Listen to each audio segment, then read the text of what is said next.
I'm your host, Annie Bowles, and this is News du Jour.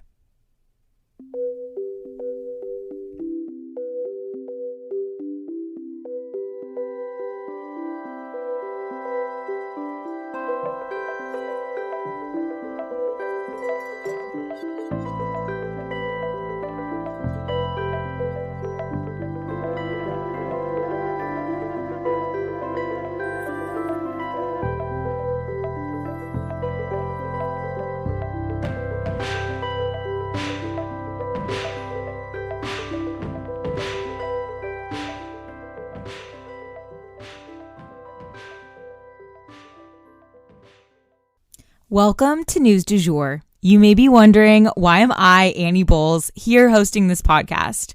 I usually start by telling people I'm a political baby.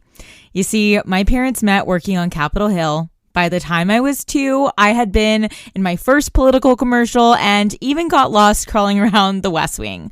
Don't worry, Al Gore found me. My family then moved abroad when I was 9, and I attended an international school in Brussels with kids from all over the world. And it is this type of global perspective that I also bring to our show. I graduated from American University in DC after studying political science and art history, as well as interning on both sides of Capitol Hill. I even interned down the hall from where my parents met. I'm now pursuing a professional certificate in journalism at NYU in conjunction with Rolling Stone magazine. I guess I was always that friend in the group who cared deeply about not just what was going on politically, but also globally.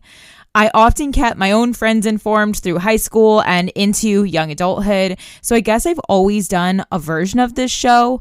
I'm genuinely passionate about following the news, and I'm here to break it down for you guys every weekday. We always strive to be a calmer space to get your news. Or, as one listener put it, like getting your news from a well-informed bestie. I'm so glad you're here. Hey everyone, it is so good to be back into our normal posting schedule. Surprisingly for today, I have no announcements for you guys. I feel like there were like 5 announcements yesterday. So if you missed yesterday's episode, definitely go back and listen. There's a lot of like little fun updates. The giveaway is underway on our Instagram. So if you would like a News du Jour baseball hat and some stickers sent to you for free, definitely enter our giveaway. It's just a little thank you for your patience. We have no mini stories for you today either, but we do have a ton of important stories to go over that, again, are kind of backlogged from our time away. Let's get into it. So first and foremost, I wanted to discuss the massive stream of migrants who are marching towards the U.S.-Mexico border. You guys, this was really a sight to see. I shared it on our Instagram while we were away, but thousands of migrants flocked together, marching towards the U.S. border. The number of migrants snowballed basically as the caravan was moving from Guatemala through Mexico. But the immigrants were not just from Central America and Mexico. They were actually from all over the world. Turkey, Iran, Syria, Cameroon, and other areas of the globe that are war-torn, dangerous, oppressive, and economically unstable. The conditions that they are experiencing while walking, though, are equally deplorable, you guys. These are people desperately in need of help, and they are living in a world led by people who are only out for themselves. Obviously, this comes at a time where the U.S. border with Mexico is more contentious of an issue than ever. You know, the political stunts we've talked about, along with, Democratic city mayors declaring that they simply cannot take in more humans. We are coming up on a kind of capacity here at the U.S., but migrants are still arriving daily by the thousands, and many are finding themselves either turned away or landing in equally horrible conditions yet again, just on this side of the border. As the demand for a life in the United States increases, but the capacity to take people in is shrinking, we are finding ourselves in more and more of a genuine crisis with this and in need of legislation surrounding the issue or a plan. A plan would be a good idea, and we're just not seeing that right now.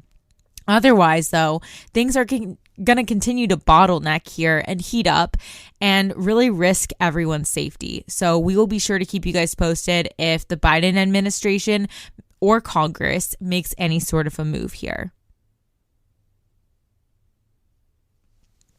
Next up for today, I wanted to go over our Israel and Gaza updates, but I wanted to issue a content warning. This story does involve war. So first in our updates for today, a prominent Hamas leader was killed in Beirut. So some of the biggest news is that a Hamas leader, one of those billionaire puppet masters living outside of Gaza, was killed in an Israeli strike in Beirut. He was widely considered the number 2 guy in command in terms of the Hamas hierarchy, according to the New York Times. And he was also killed alongside 2 other Hamas military leaders. According to video footage that was reviewed by the New York Times, it appears that the 2 were killed in a car explosion that actually affected the building that it was parked in front of or next to. It caught fire in that building, and the explosion damaged the building and killed these men in the process. There was an explosion, etc. This is considered, though, a major win in the fight against Hamas. But as you can imagine, Lebanese officials are not thrilled that the war is now spilling into their capital city. It was, definitely there's been things going on in sort of the West Bank area that were affecting Lebanon, but this is much more intensive and right in their capital city. So again, Lebanese officials not too happy about this. Next up for today in our updates, I wanted to let you guys know that the Harvard president has resigned. So after Harvard came out saying that their president would not be going anywhere, here we are. Following her pretty horrifying question and answer session on Capitol Hill, Claudine Gay, Harvard's first Black female president, was really looked at under a microscope by her critics. They really dug into her past, and unfortunately, it looks like they may have found something: potential plagiarism. And I say potential here because this is not something that I'm seeing really solidly confirmed by any news sources or by Harvard. So I just wanted to make that very clear. This is sort of an allegation, but Harvard did say that they were correcting 4 different instances in Claudine's papers where she should have used quotation marks and cited her source, but she failed to do that. So that does kind of sound like plagiarism. It's really hard to say. Things are definitely murky, but it did cause her to resign from her position. This makes her tenure the shortest of any Harvard president ever. And to say that she's leaving in disgrace is really an understatement. I feel like this is one of the worst ways for an academic to leave such a position with, your credibility and your ethics being questioned. She is the second of 3 female presidents who answered questions to lose their job. So are the critics coming now for number 3? We will definitely keep you guys posted. And then for our final Israel-Gaza update, I wanted to touch on Netanyahu's approval numbers. So yesterday we talked about the fact that Netanyahu is a pretty extreme right-wing leader in Israel. And I touched on the idea that most Israelis would not probably want him in power if the war wasn't actively ongoing. He was really unpopular going into the war. So that's just something I've been hearing rumblings about, and I said, I don't think, blah, blah. I saw some actual numbers to back this up today. So I just wanted to provide you guys with those more exact details and where they come from. So according to Reuters, there was a poll that came out on Tuesday that read, quote, only 15% of Israelis would want Netanyahu to keep his job after the war, end quote. So that points to some very specific disapproval. That means, only 15% probably approve of the job that he's doing, and they're the only people who want him still in power. And I just think that's an important component of all of this when we're talking about this conflict, that, these actions aren't approved of by the Israeli people for the wide, most people have some type of an issue with how Netanyahu has conducted himself. Just wanted to add that in for further color and context of this war. And lastly for today, we are going to discuss the Tokyo airport crash/explosion. Content warning here, this story does involve a deadly airplane crash. So you guys may have seen on our Instagram stories, but we shared that there was a plane explosion where it burst into flames on the airport runway in Tokyo. What happened was 2 planes actually collided. A military Coast Guard plane hit a passenger plane. This caused the passenger one to burst into flames. Fortunately, the 367 passengers and all 12 of the crew members evacuated safely from the passenger plane. But the same cannot be said of this military aircraft. Apparently, 5 men died in that plane from the collision. Unfortunately, they were legit on their way, you guys, to deliver supplies to earthquake victims. So this really was kind of tragedy on top of tragedy in a sense.